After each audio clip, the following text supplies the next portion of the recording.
Olá, boa noite. Good evening to everybody. Espero que vocês estejam bem. Gostaria primeiramente de cumprimentar quem está aqui agora, ao vivo comigo, a Gisele, a Renaila, a Kelly. Cumprimento aqueles que vão assistir posteriormente. Hoje nós estamos em mais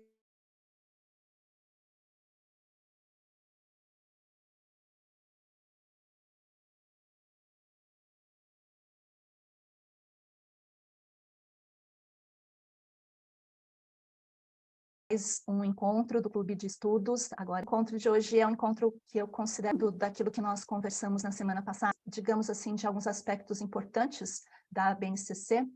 Talvez um dos primeiros nós que nós encontramos em geral é a associação daquilo que esse documento traz enquanto mais do que orientações, né, como uma delimitação de conteúdos, de forma de trabalho.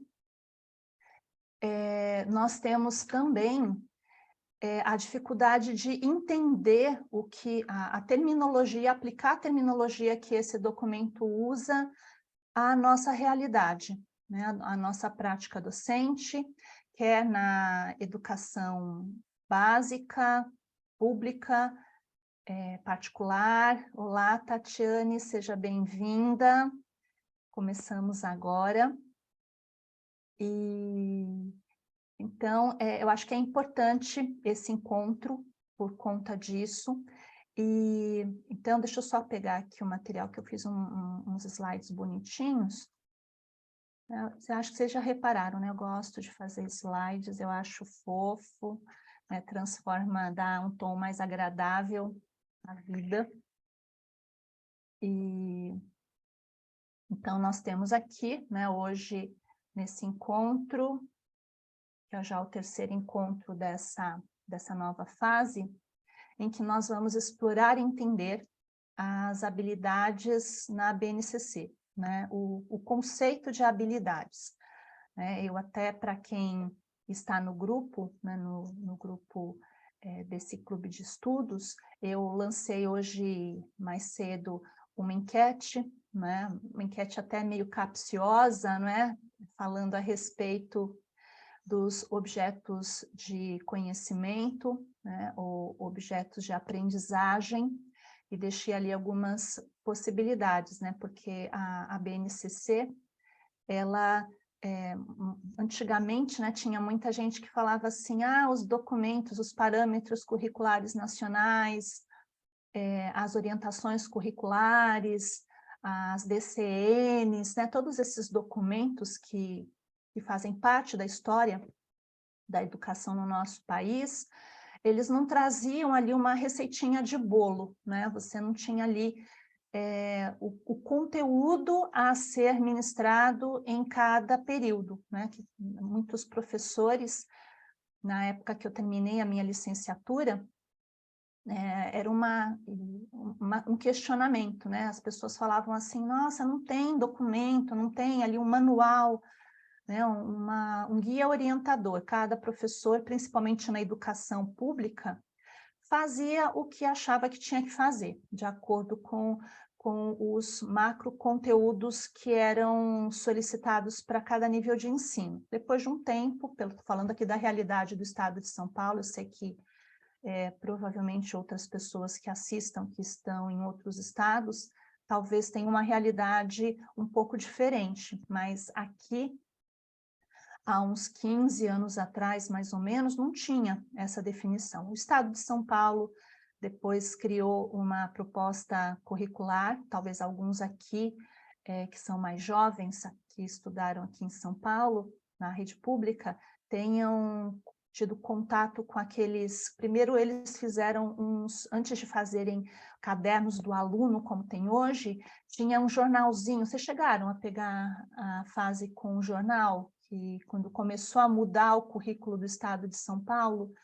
tinha um material que parecia um jornal, né? Que era assim, um papel de jornal mesmo, abria em várias partes e era quase como um encarte com materiais para os alunos. né? E aí, dentro do material do aluno, havia uma contextualização, mas para o professor, por muito tempo, não houve um material assim como nós temos em livros didáticos que são utilizados em escolas particulares, né? Então, você pega lá, unidade 1, going to the supermarket, e aí tem lá as atividades de listening, de speaking, de writing, de reading, e depois tem ali uma parte gramatical, que você vê qual é o conteúdo gramatical, né?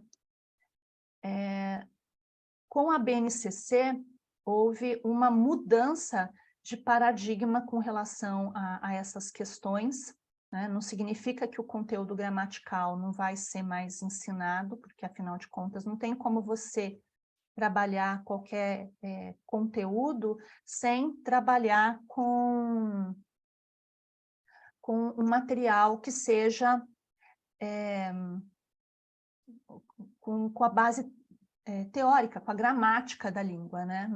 A gramática da língua, as regras da língua são aquelas que alicerçam o conteúdo para uso, né? Então, para eu poder falar, eu tenho que conhecer as palavras da língua, eu tenho que saber como elas se articulam, como elas se organizam.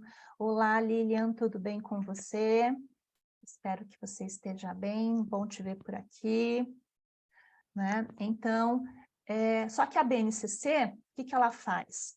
Ela não traz esse conteúdo explícito, né? Ela traz em formato de habilidades, né? A gente vai falar daqui a pouco, o encontro de hoje é sobre isso, né? E, inclusive, no questionário na enquete que eu deixei para vocês, né, no grupo, tratava justamente disso, e pelo menos os que responderam, que participaram da enquete até agora, deixaram a impressão que, em geral, a gente vê, né, nesses anos todos que eu trabalhei com formação de professores, né, do curso de letras, uma dificuldade muito grande de entender que conteúdo vai ser utilizado a partir daquela habilidade que está sendo descrita.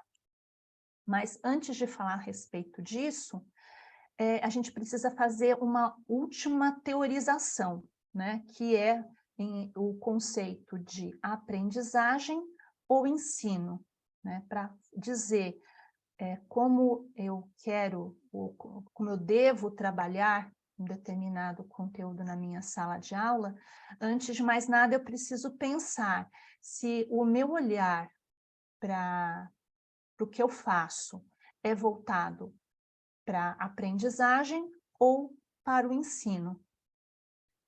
Eu até coloquei, agora há pouco também, um pequeno post falando a respeito disso, né? Porque é uma questão que parece boba, mas não é. O que significa isso? Antigamente, quando nós falávamos você pegava um material didático, tinha, assim, objetivos, né? Os objetivos do material. Ou quando você iria fazer o seu plano de aula, a sua proposta de aula. Você colocava lá o assunto, né? Então, hoje eu vou ensinar sobre directions, as direções em inglês, né? Então, para ensinar as directions, qual que é o tópico gramatical? Aí eu vou usar as preposições, né? Então, turn right, vira direita, turn left, vira esquerda, e assim por diante, né? Para cima, para baixo, cruza, no meio do caminho, passa por tal lugar, enfim. São preposições, né? E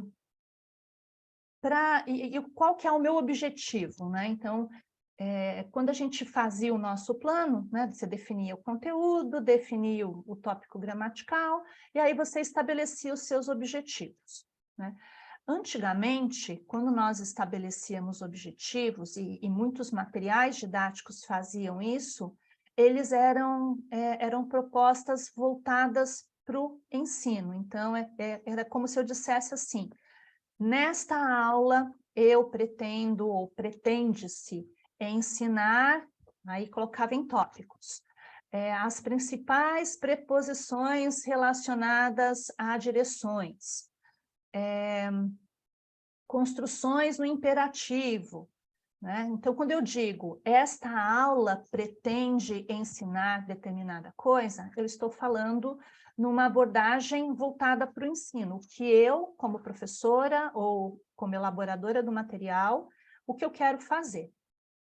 Quando a gente fala de uma proposta voltada para a aprendizagem, nós estamos virando e olhando, é como se eu pegasse uma moeda e eu olhasse do outro lado. Então, a mesma situação, né, de directions, né, dar direções para você usar as preposições. Numa abordagem que tenha um olhar para a aprendizagem, eu não trago o meu objetivo como algo que eu queira ensinar, mas como algo que o aluno irá aprender a partir daquilo que ele vai realizar naquela aula, né? Então, o enunciado, né, de um objetivo que tenha por foco a aprendizagem, normalmente ele é alguma coisa assim: os alunos, os estudantes deverão, a partir desta aula, entender quais são as principais preposições relacionadas a movimento, como utilizar, como dar ordens, dar orientações na língua inglesa. E aí você fala assim, mas não é a mesma coisa? O conteúdo é o mesmo, né? O conteúdo vai ser o mesmo. Só que a forma como nós trabalhamos o conteúdo vai ser diferente. Numa, a responsabilidade é o professor realizar algo como se o aluno fosse aquele ser incapaz de pensar, que passivamente sentaria na carteira e ouviria ou não o professor dando as explicações. Quando o meu olhar, a minha abordagem se volta para a aprendizagem, não é mais o professor que vai ficar ali dando palestra, né? Como dizia um colega meu, às vezes o professor parece cantor na churrascaria. Não sei se a Gisele ouviu esse professor falando disso, o professor Manuel Guaranha costumava brincar desse jeito, falando assim, às vezes eu me sinto cantor na churrascaria, porque você fica lá falando, falando, e ninguém presta atenção, todo mundo olhando, cuidando da vida, né? É uma concepção de ensino, né? O professor está lá para ensinar, né? Se o outro vai aprender, vai estar interessado, não faz diferença. Quando a gente pensa na aprendizagem, o aluno tem papel ativo. Quer dizer, é ele que vai, o professor conduz as atividades, o professor orienta, o professor propõe situações que desenvolvam a curiosidade do aluno para realizar alguma coisa, mas o professor não vai fazer nada. É por isso que hoje em dia, de uns 30 anos, quando eu falo hoje em dia, de uns 30 anos para cá, né, a gente fala de ensino-aprendizagem, ou ensino-aprendizagem, que é um trabalho, uma via de mão dupla. Não dá para você ensinar para quem não quer aprender. Não dá para aprender se você também não tiver quem te oriente. Então, é um ensino contínuo, né? E de mão dupla, né? Que precisa de pelo menos 2 interessados, um professor que esteja à frente orientando as atividades e um aluno que, por seu lado, também se sinta motivado a realizar o que ele precisa realizar. Isso é essencial, porque a BNCC, assim como a educação no nosso país nos últimos quase 30 anos, ela tem um olhar voltado para aprendizagem, né? E aqui eu encontrei essa imagem que eu acho muito interessante. A Silvana não está aqui agora, mas na semana passada a Silvana fez até um comentário relacionado a alguns desses tópicos, não é? Que estão presentes na BNCC, que são uma terminologia bem própria desse documento e que, por conta do caráter normativo dele, está sendo utilizada no território nacional todo, tanto na rede pública quanto na rede particular. Então, primeiro, nós vimos semana passada esse círculo maior, o conceito de competências, né, nesse documento, dentro da BNCC, as competências, elas não são apenas informações que nós devamos trazer para os nossos alunos, então não é apenas um conhecimento enciclopédico que está sendo trazido para os alunos, mas tem ali um conhecimento tanto cognitivo, que é esse conhecimento teórico enciclopédico, quanto socioemocional, né? Então, o conceito de competências, tanto as 10 competências gerais, quanto as competências específicas presentes na BNCC, elas têm esse olhar, né? É formar um aluno que ganhe, receba, adquira conhecimento, que saiba o que fazer com esse conhecimento de modo pessoal, que ele possa entender o valor desse conhecimento, fazer as devidas associações e também socializar, né? A ideia de que o conhecimento, ele não é meu, ele não é da Gisele, não é da Renaila, não é da Kelly, não é da Tatiane, não é da Lilian.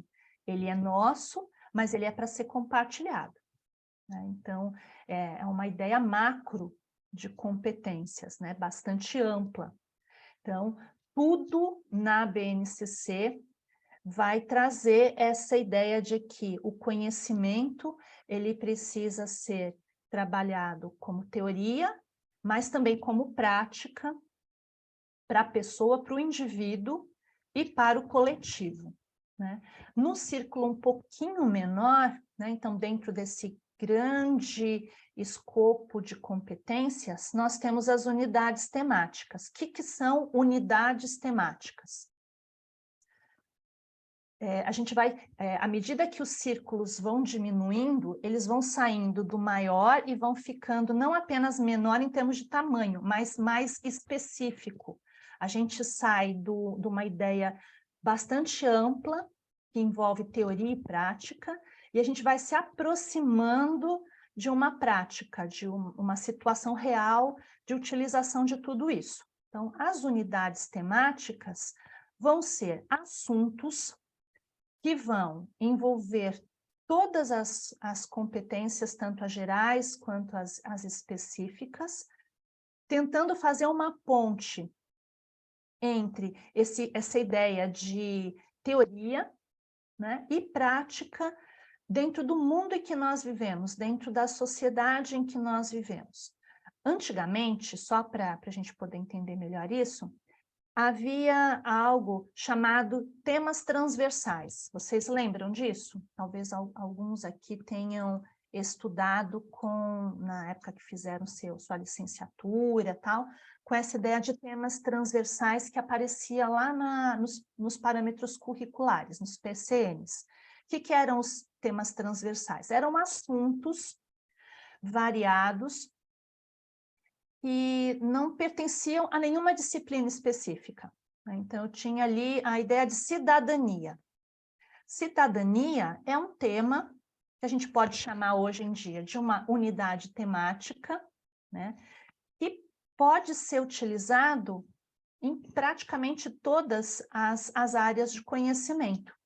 Todas as áreas que eu posso trabalhar o conceito de cidadania na língua portuguesa, na língua inglesa, na história, na geografia, até nas biológicas, né? Eu posso na biologia, na química, na física, na matemática, na sociologia, em tudo.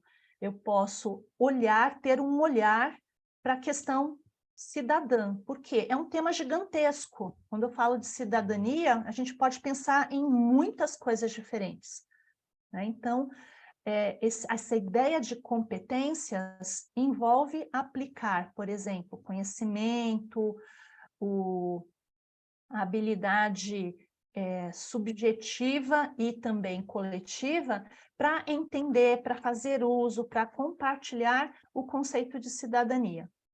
E aí, num círculo um pouquinho menor, nós temos os tais dos objetos de conhecimento, né?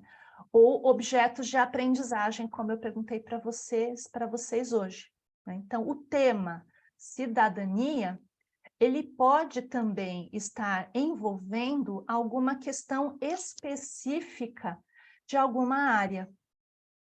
Então, o objeto de conhecimento é como esse tema pode ser apresentado para desenvolver determinadas competências dentro de uma certa área. E aí a gente chega no último círculo, o círculo que está aqui em roxo mais escuro, ali o menorzinho, que são as habilidades, que é o colocar em prática esse tema, essa unidade temática, junto com um objeto de conhecimento, junto com um conhecimento teórico, para atingir determinadas competências. Então, o tempo todo nós estamos indo do menor para o maior, do maior para o menor.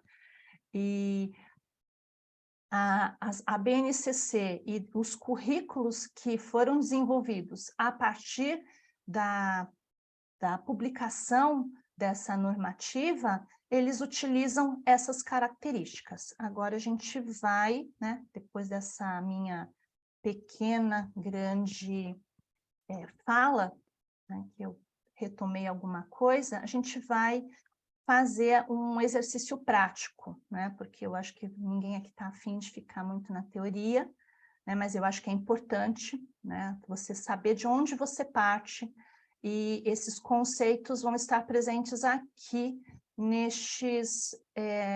nessas habilidades, que eu extraí de onde? Como nós estamos no ciclo de Clube de Estudos English for Teachers, eu peguei os 5 temas, ou as 5 unidades temáticas e habilidades que foram solicitadas aos candidatos ao concurso de professores do Estado de São Paulo.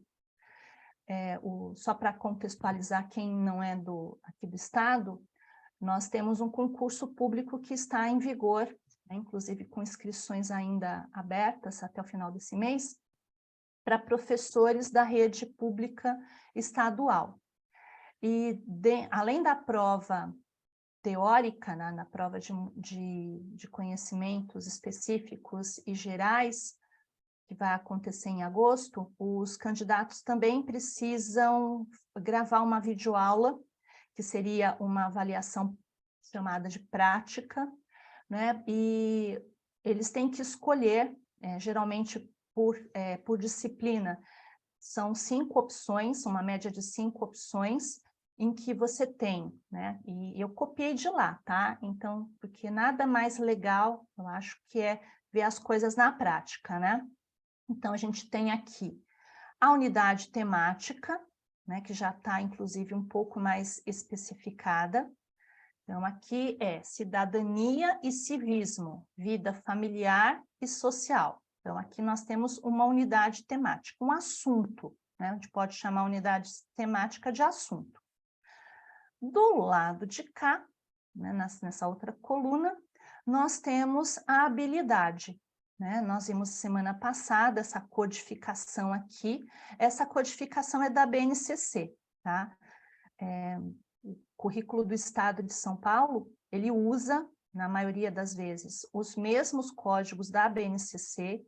Às vezes, eles fazem um acréscimo quando eles desmembram, por questões da especificidade do Estado, então eles, às vezes, modificam um pouco, transformam o que é uma habilidade em 2, ou acrescentam uma outra habilidade derivante, e aí eles fazem uma numeração, uma codificação adicional. Aqui não tem, nenhuma dessas tem, isso significa que são habilidades presentes tanto na BNCC, quanto no currículo do Estado de São Paulo, tá? Então, nós vamos fazer um exercício juntos, tá? Como eu disse, aqui nós temos o tema, a unidade temática, desse lado, a habilidade. E aqui, só para finalizar a observação geral, o público-alvo. 6º ano do ensino fundamental. Nem precisava ter isso aqui, né? Porque aqui, ó, a gente já tem, ó, 6º ano, 8º ano, 9º ano, né? Também a informação da disciplina língua inglesa, tá? Então, vamos ver essa primeira aqui. Coletar informações do grupo, perguntando e respondendo sobre a família, os amigos, a escola e a comunidade. Na semana passada, eu até utilizei essa mesma habilidade como referência, porque eu tinha pegado as 3 primeiras habilidades da língua inglesa e ilustrei com vocês. Eu não me lembro bem se a gente chegou a comentar com detalhes, né? Qualquer coisa vocês me falem, tá? Se eu estiver repetindo demais. Mas o que a gente tem aqui? A habilidade, mas a gente não tem o objeto do conhecimento. Então, o que é o objeto do conhecimento? Qual que é o item gramatical? Enfim, como é que eu vou ajudar? Porque isso daqui, lembrando, né? É uma habilidade que tem por foco a aprendizagem. Então, não é o professor que vai coletar informações do grupo, é o aluno. O aluno que vai coletar informações do grupo, perguntando e respondendo sobre a família, os amigos, a escola e a comunidade. Ou seja, todas as habilidades da BNCC, elas são voltadas para a aprendizagem, é o que o aluno deve realizar. Sozinho? Não! Ele vai realizar isso a partir de estímulos, de orientações, de sugestões que o professor realize. Graças a Deus que seja assim, senão a gente não teria função na escola, né? Para que ia precisar ter o professor, né? Se ele pudesse fazer sozinho. Ah, a Kelly já comentou aqui, falamos do verbo to be. É isso mesmo, né? Eu cheguei a comentar a respeito disso, né? Por quê? Para a gente pedir informações, perguntando sobre a família, os amigos, a escola, pensando no público-alvo, que é o 6º ano, nós estamos introduzindo a língua inglesa para esses alunos. Então, uma das primeiras ações que a gente tem é querer saber do outro, né? Então, who is your family? Né? Quem é a sua família? Né? Quem é seu pai? Quem é aquela pessoa? Né? Porque tem que ter, inclusive, algo que a gente não comentou na semana passada, eu queria chamar a atenção de vocês para os verbos presentes nessa habilidade. Coletar.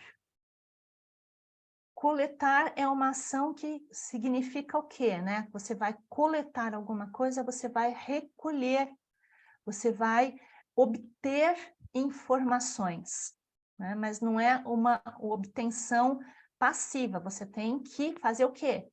O aluno, no caso, né? Perguntar e responder. Então, por trás dessa habilidade, eu tenho aqui algo que no currículo paulista, em alguns momentos, a gente vê ali na organização do material do currículo, que é observar também a habilidade comunicativa que está presente ali. Né? Então, o que a gente tem aqui, principalmente pensando em perguntando e respondendo, nós temos um uso da oralidade. É uma atividade que envolve, de algum modo, oralidade, porque não está escrito aqui escrevendo, analisando, refletindo, não. Está escrito, ó, o cara tem que perguntar, responder sobre uma série de indivíduos aqui, ou de grupos, né, para fazer uma coleção de informações, registrando, né, provavelmente por escrito também. Então, como nós já falamos na semana passada, pensando no nível de ensino, nós estamos com um uso possível do verbo to be, né? Também construções, o que mais? O que vocês acham que a gente pode ter aqui em termos de objetos do conhecimento, de conteúdos gramaticais, de vocabulário? O que seria importante para um aluno conseguir obter essas informações, perguntar e responder. Ele vai ter que se comunicar oralmente, né? E ele chega como? Né? Assim, fazendo mímica, desenho? Não, ele tem que falar. E para ele falar, ele tem que ter o verbo to be. Agora é só o verbo to be? O que mais que vocês acham? Acham que precisa ter? Personal pronouns, né? Pronomes pessoais, principalmente os pronomes do caso reto, né? Aquele I, you, he, she, it, they, né? As pessoas, né? Os nomes das pessoas, muitas vezes vocabulário sobre family members, friends, school, community, neighborhood, então tem vocabulário. Aí você fala assim, nossa, mas é muita coisa. Sim, é um macro tema com uma macro habilidade, né? Tudo isso daqui cabe um monte de coisa. A Tatiane falou de question words, né? Aquelas palavras relacionadas a fazer pergunta. Who is your father? Who is this man? Né? Eu costumava fazer, acho que a Gisele chegou a fazer comigo, nós fazíamos aquele trabalho com as pictures, com fotos. Eu pedia para os alunos trazerem fotos dos amigos, parentes, gato, cachorro, papagaio, né? E aí a gente ficava ali num determinado momento da aula, né? Tinha quase que uma bagunça organizada, em que cada um devia apresentar ali para os amigos, para o pessoal do grupo, e tinha ali uma série de perguntas, né, que a gente podia fazer. Who is this man in the picture? Oh, he is my boyfriend. He is my father. Who is this woman in black? Né? Quem é a mulher de preto? Ah, she is my mother. She is my sister. E aí vai, né? Então, a gente precisa ter vocabulário, né? E tem que ter um recorte também, né? Não dá para falar sobre Deus, o universo e seus contemporâneos. A gente tem que fazer um recorte. Talvez uma atividade seja falar sobre a família, sobre os amigos, pode ter uma outra atividade que envolva a escola, né? Porque tem um outro vocabulário, né? A comunidade, né? A rua, o bairro, né? E aí não podemos esquecer de uma coisa muito importante, que o tema é cidadania e civismo, vida familiar e social. E o que isso impacta? O que isso tem? Hoje em dia, a gente precisa levar em consideração questões de gênero, né? O tipo de família que nós tínhamos há alguns anos atrás não é igual aos tipos de família que nós temos hoje, né? As características das famílias, né? Então, o vocabulário relacionado a isso.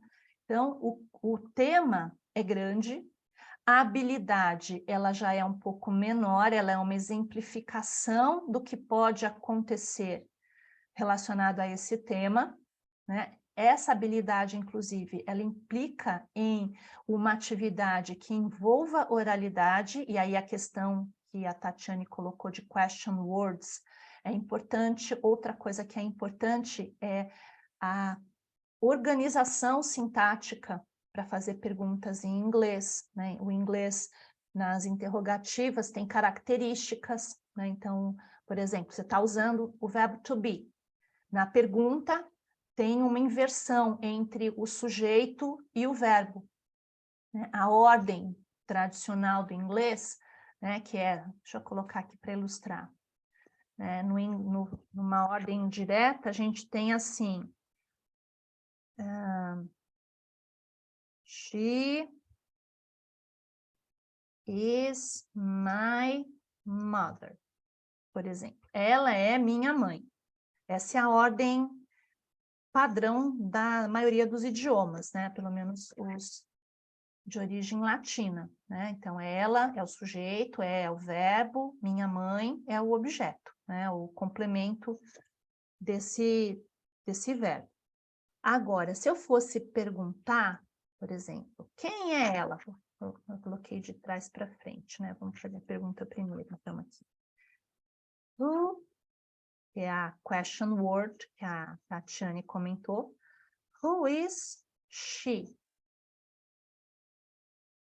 Imagina que a gente está fazendo um exercício em que uma pessoa está olhando fotos do outro, foto que está lá no celular, não importa, né? Nas redes sociais, de repente, né? A gente pode usar, e aí a pessoa pergunta assim, who is she? Who is this woman? Who is this woman? Olha quanta coisa que pode estar presente aqui. Pronomes, não só pronomes pessoais, pronomes demonstrativos, this, that, those, these. É tudo isso ao mesmo tempo? Não, mas são possibilidades que uma única habilidade traz para a gente, né? Como eu estava falando, só para voltar aqui, né, para não perder o fio. Who is this woman? She is my mother. Ela é minha mãe. Quando a gente faz a pergunta, o verbo, ele aparece antes da pessoa. Quando a gente responde, é a pessoa que aparece primeiro e depois o verbo, né? Então, tem algumas características da língua inglesa que estão presentes. Para coletar informações, perguntando e respondendo, o aluno precisa ter esse tipo de input, de informação. Naquela aula chata, que fica ali, né? Como antigamente a gente fazia, né? Repeat, I am, you are, he is, she is. Não é mais fazendo assim.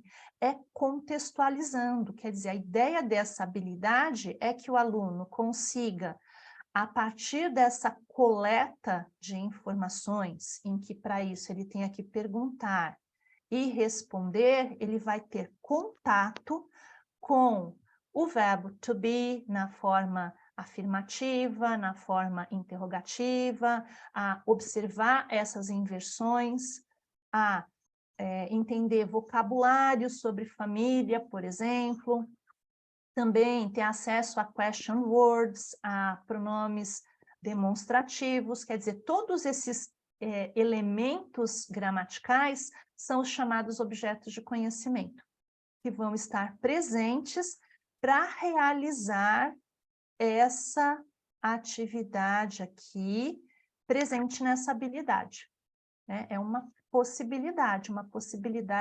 bastante grande. Então, não sei, né, se alguém... vou fazer a prova, vou fazer para o inglês.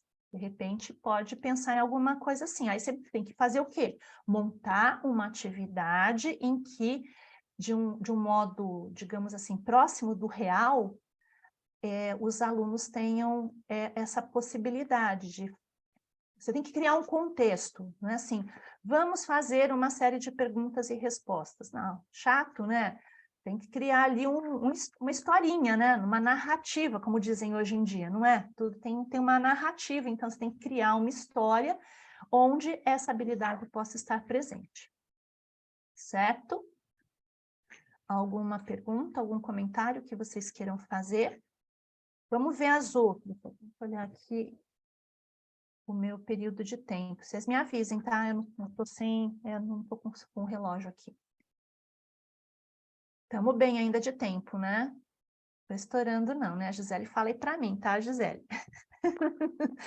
A próxima habilidade presente aqui. Economia exige um conhecimento. Exige um conhecimento, não sei se exatamente, Kelly, profundo, mas exige uma habilidade do professor de relacionar teoria com prática. Então, todos esses, a gente vai ver isso. Todas essas... às vezes, ele pode nem conhecer tão bem o assunto com o qual ele tem que trabalhar, mas ele tem que saber qual que é esse assunto, e aí correr atrás para poder... adquirir o que falta para ele em termos de conhecimento a respeito daquele assunto para trabalhar esse assunto de modo adequado. É lógico que Quanto mais ele sabe, mais fácil fica, né? Olha a próxima, né? Economia e trabalho é o tema, não esqueçam disso, porque a gente não pode se perder na habilidade e esquecer do tema, do viés temático que está presente aqui. A Kelly perguntou uma pergunta capciosa essa, né? Será que os professores foram treinados para isso? Eu não gosto muito da palavra treinados, né? Eu acho que os professores, talvez, eles, em alguns momentos, eles não estão preparados para isso, porque nós tínhamos antes um modelo de material que trazia explicitamente o que você tinha que fazer, né? E o professor acabava sendo um executor desse material, tem que ensinar tal coisa, né? Alguns livros, né, na época que eu comecei a trabalhar com inglês, a gente recebia o material do professor, então vinha até, às vezes, a orientação de quantas vezes que tinha que repetir, ou como é que falava, né? Qual era a ordem que você ia imprimir. E agora você tem que, partindo de uma habilidade que é bastante genérica, ainda que específica, você tem que capturar daqui qual que é o conteúdo que você usa para trabalhar com isso, né? Então, realmente, eu não sei até que ponto, né? Pode falar, Kelly. Desculpa atrapalhar a sua explicação, mas é que eu fiquei muito intrigada com algo que aconteceu comigo e que tem relação com educação. Eu estou fazendo uma avaliação com uma neuropsicóloga e uma das avaliações tem a ver com raciocínio matemático. E o que assim me intrigou é que todas as questões elas envolviam treino, não raciocínio.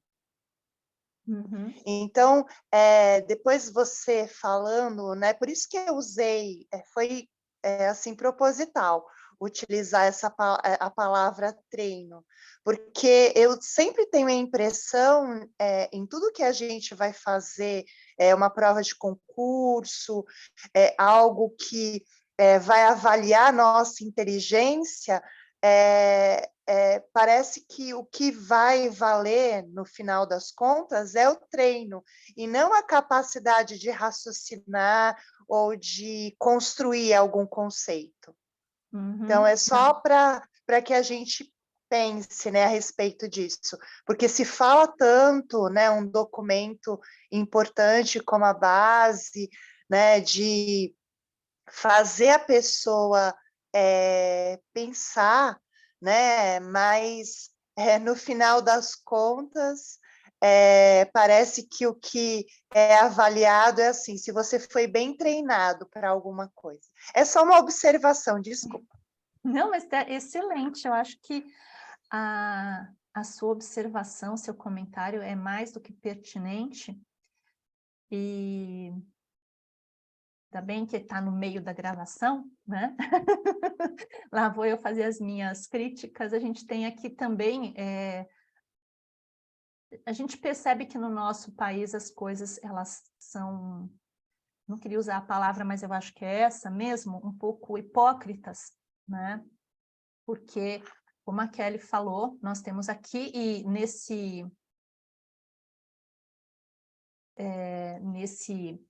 viés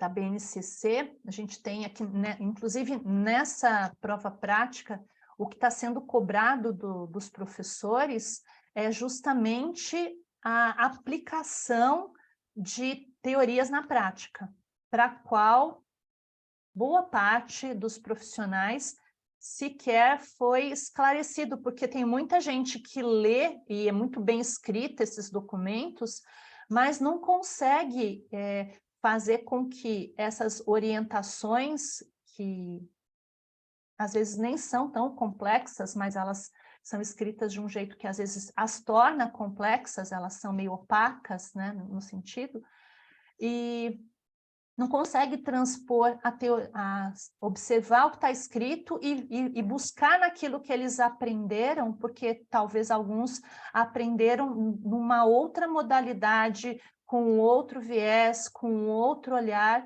né? E como a Kelly disse, principalmente as provas de concurso, as provas objetivas, né? Nesse aspecto, eu acho que é bem importante pensar, que é muitas vezes um objetivo de quem memoriza mais, quem memoriza a regra, ainda que muitas provas de concurso, principalmente, estão tendo um olhar mais de reflexão, né, da pessoa, principalmente na língua portuguesa, língua inglesa. Agora, por exemplo, na parte de direito, na parte de matemática, é memória.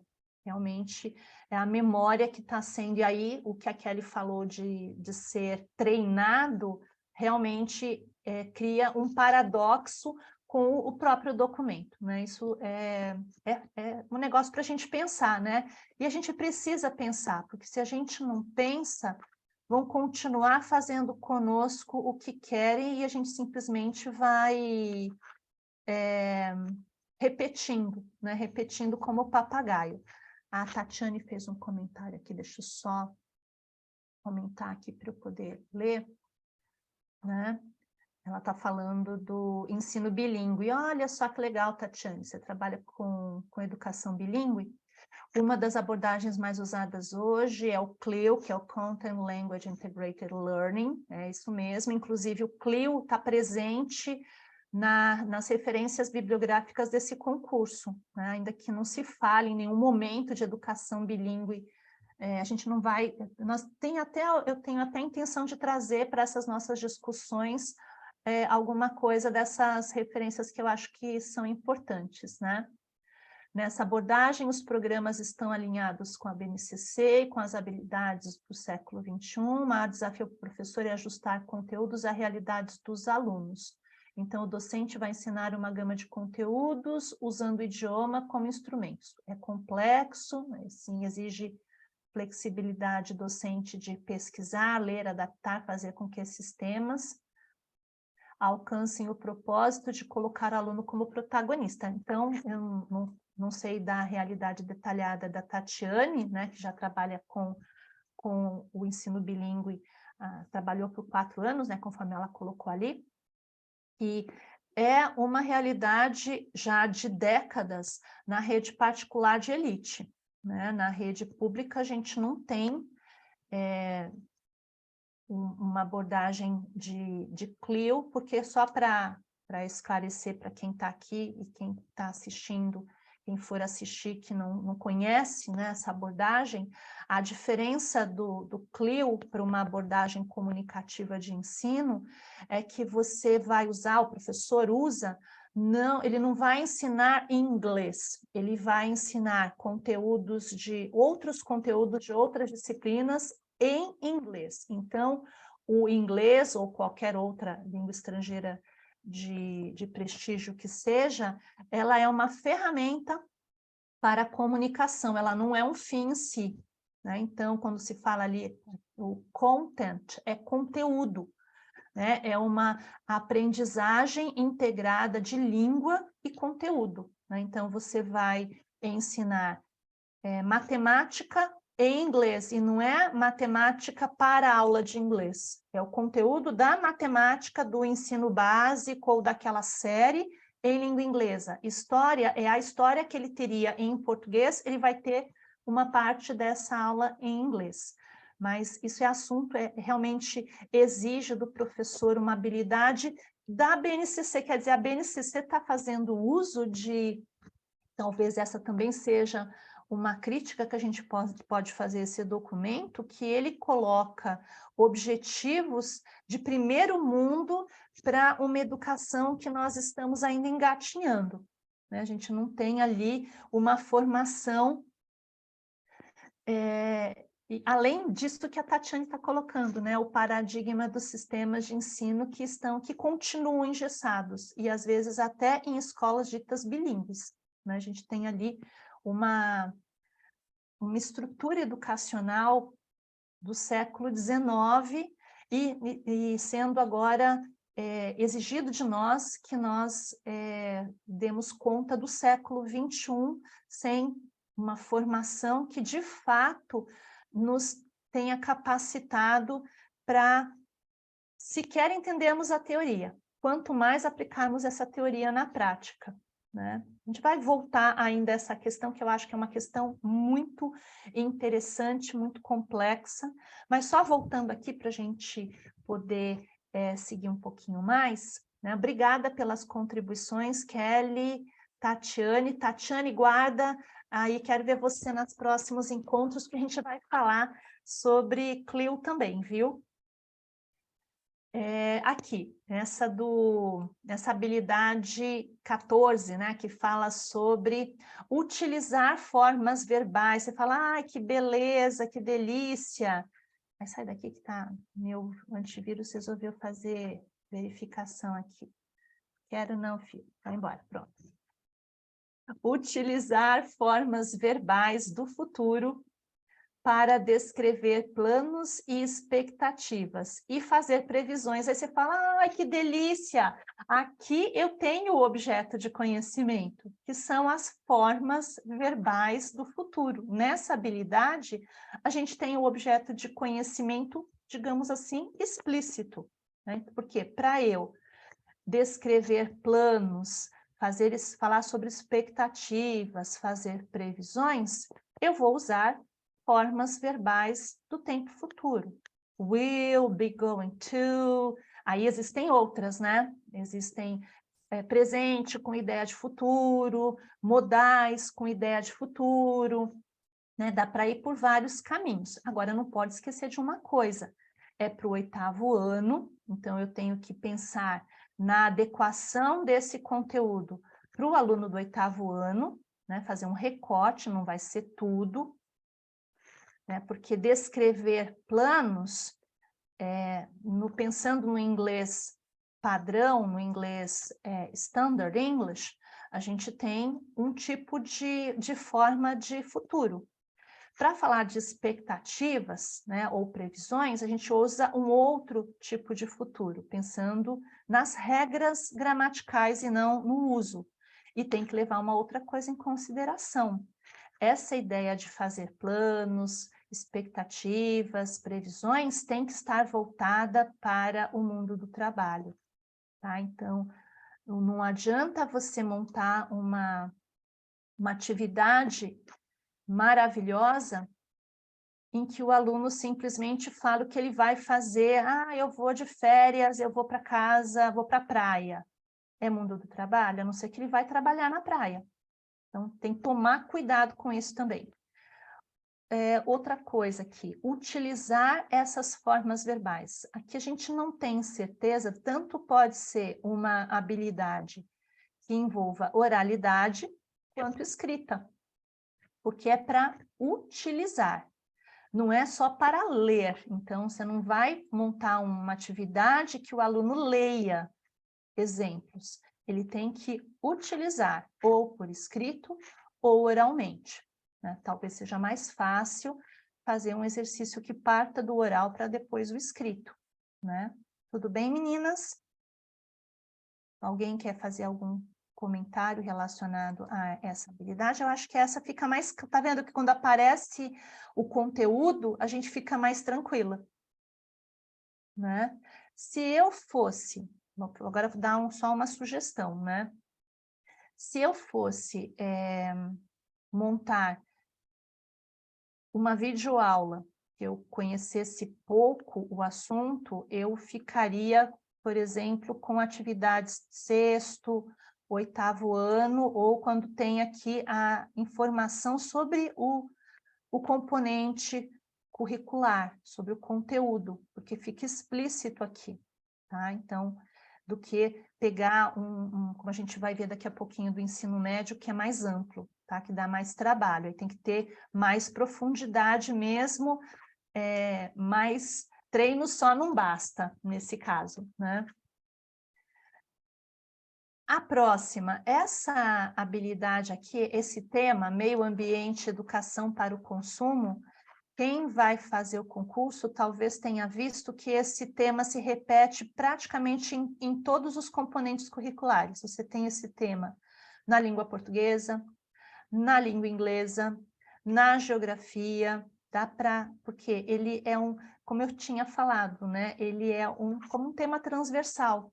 Ele está presente, pode ser utilizado em qualquer componente curricular. O que a gente tem que tomar cuidado é com a descrição da habilidade que é mais específica por área, né? Então, como em relação a inglês, é 9º ano, identificar recursos de persuasão, escolha e jogo de palavras, uso de cores e imagens, tamanho de letras, utilizadas nos textos publicitários e de propaganda como elemento de convencimento. E aí? Que conteúdo gramatical a gente tem, ou que objeto do conhecimento a gente tem para lidar com essa habilidade? A gente entendeu o que está aqui, né? Ninguém tem dificuldade com relação à habilidade em si. Mas e aí? Como que a gente ajuda? O que a gente precisa? O que a língua inglesa tem de recursos para que a gente possa contribuir para que o nosso aluno consiga identificar recursos de persuasão? Tem algumas indicações entre parênteses, aqui no inglês eles são bonzinhos, né? No português não tem essa mamata aqui, né? Escolha e jogo de palavras. Então, a gente tem palavras com duplo sentido, né? A publicidade são textos publicitários, então o que a gente tem que fazer? Prover textos publicitários em inglês que, primeira coisa, eu tenho que entender o gênero. Aqui é uma atividade de leitura, porque é identificação de recursos, não está falando que é para o aluno produzir textos publicitários, discutir com os alunos, é simplesmente identificar recursos de persuasão. Então, para que eu possa identificar recursos de persuasão, eu tenho que entender que é uma atividade que envolve gênero textual, é um exercício de leitura, é um reading activity. É uma atividade de leitura, então, o que eu faria? Pegariam exemplos de textos de publicidade, claro que tem que ser em inglês, né, porque é de língua inglesa, em que a gente possa perceber o quê? O convencimento, a persuasão, porque a publicidade quer sempre te fazer, fazer alguma coisa, quer que você tome uma ação, que você compre, que você estude em algum lugar, que você faça escolha de uma coisa em relação à outra, que você viaje para algum lugar, enfim, tem sempre um objetivo de te convencer. E como é que a linguagem publicitária faz isso? Então, eu tenho que entender um pouquinho quais as características do texto publicitário. Uma primeira coisa, o texto publicitário sempre tenta criar intimidade. Ele tenta criar, e a gente olha todas as propagandas com as quais a gente tem contato, elas tentam criar uma necessidade, que você se identifique com aquilo. Então, você vê ali um sapato que você fala, nossa, era exatamente o que eu estava procurando. Que lindo, olha, confortável, eu fico elegante, um preço bom. Né? Era exatamente o que eu queria. Então, ele cria uma relação de imediatez com a pessoa com a qual ele quer interagir. Né? Ele estabelece um público, né? E ele conversa com esse público. né? Então, você vê ali a mocinha, ou o cara, ou o idoso, ou a criança, né? E sempre esses personagens, eles vão dialogar, mesmo que não de modo direto, de modo indireto, com o público deles, né? Então, e existe o quê? Um jogo de palavras, então existe vocabulário, né? Provavelmente um exercício, uma atividade de leitura de textos publicitários e que não são textos publicitários apenas escritos.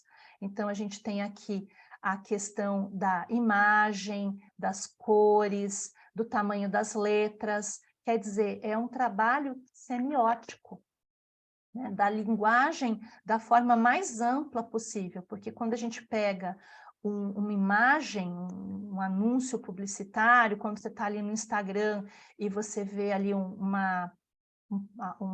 post patrocinado que está vendendo alguma coisa, que está oferecendo alguma coisa, ele está pensado, o esquema de cores, o tamanho das letras, a imagem que está presente ali, o tipo de mensagem, tem pouco espaço, então você tem que trabalhar de um modo muito coerente. Qual que é a frase famosa em inglês da Nike? Agora eu não lembro. Vocês lembram, meninas, qual que é a frase da Nike? Deixa eu parar só de compartilhar aqui, que aí eu consigo ajeitar uma coisinha aqui para eu poder... Nossa, já passou até do tempo, né? Você não falou nada, né, Gisele? A Gisele está bem quietinha ali, ó. A Gisele está só quietinha.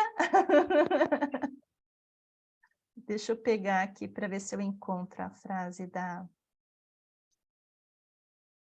Nike. You can do it, just can do it, alguma coisa assim, não era? Se alguém conseguiu fácil aí, coloca aí para mim no chat. Mas just do it, exatamente, é isso mesmo, just do it. Apenas faça, né? A hora passa voando mesmo, né? Apenas faça, just do it. Vai lá, tem o imperativo, né? Então, características do texto publicitário. A gente pode até brincar, não vou ficar muito mais tempo, senão eu sei que é um assunto muito interessante, né? Qual que vai ser a minha proposta? Eu vou só voltar aqui a compartilhar, só para fazer a minha proposta aqui para vocês. Espera só um pouquinho aqui, voltar a compartilhar aqui. Esse daqui. Então, meninas, vamos fazer um exercício? Vou deixar esse material que vai ficar para vocês, né? Vamos pensar para o nosso próximo encontro, o que a gente poderia fazer, se alguém quiser, né, trazer ou pensar, não precisa trazer o material pronto, não é para fazer um plano de aula, mas, por exemplo, o que você faria, né? Que tipo de atividade você faria? A Kelly citou ali a frase, a propaganda da Nike, né? Pode ser, né? Então, pegando não só a frase, porque o slogan, né, o Just Do It, é o slogan, mas ele não está no vazio, ele está acompanhado de cores, de imagem, ângulos, e tudo isso contribui para gerar esse efeito de persuasão, né? Então, a ideia dentro desse tema é a identificação desses recursos para persuasão, para convencimento. Agora, não podemos esquecer de uma coisa importante. O tema é meio ambiente, educação para o consumo. Ou seja, dentro desse modelo que eu estou pegando aqui, que é o material de orientações para as videoaulas para os candidatos do concurso do Estado de São Paulo, não basta você montar uma atividade, por exemplo, com o slogan da Nike. Funcionaria para uma aula normal sua. Você escolheu, você vai trabalhar com isso, beleza. Mas, para envolver educação para consumo, será que o slogan da Nike, a propaganda da Nike, se encaixa nessa atividade da publicidade para convencer relacionada ao meio ambiente? Eu acho que é o contrário, né? Porque o slogan é vai lá e compra, de preferência Nike, não é? E aí, como é que fica a história do meio ambiente e a educação para um consumo consciente, né? Para uma coisa assim. Então, estão percebendo quantas coisas que a gente tem que pensar para montar e para interpretar a habilidade? Ela não está solta num universo, ela faz parte de um contexto que pode variar grandemente. E isso é para o fundamental. Fundamental 2. Para o médio, a coisa fica ainda mais complexa. Mas a gente vai parar por aqui, porque eu acho que já ultrapassamos um pouco, né, o tempo do nosso encontro, mas eu espero que tenha trazido algumas, talvez não luzes, mas questionamentos que levem a uma iluminação, porque a gente só consegue chegar a uma resposta quando a gente faz as perguntas certas. A gente às vezes fica preso em perguntas periféricas e por isso que a gente não chega às respostas ideais. Tá bom, meninas? Obrigada. Obrigada, Tatiane, pelas contribuições, Kelly pelas contribuições, Gisele pela presença sempre constante, Renaila pela participação, a Lilian acabou caindo. Ah, não, a Lilian está aqui. Lilian está aqui. A Lilian pela presença também. E se tiverem sugestões, a gente vai continuar com esse assunto, que eu acho que tem ainda muita coisa bacana para a gente explorar, tá bom? Se tiverem outras sugestões, entrem em contato. Obrigada, boa noite para vocês que estão aqui e bom descanso. Espero que todos consigam encontrar aquilo que estão procurando. Tá? Obrigado, boa noite, have a nice evening, bye, sweeties. Sleep time. Até mais.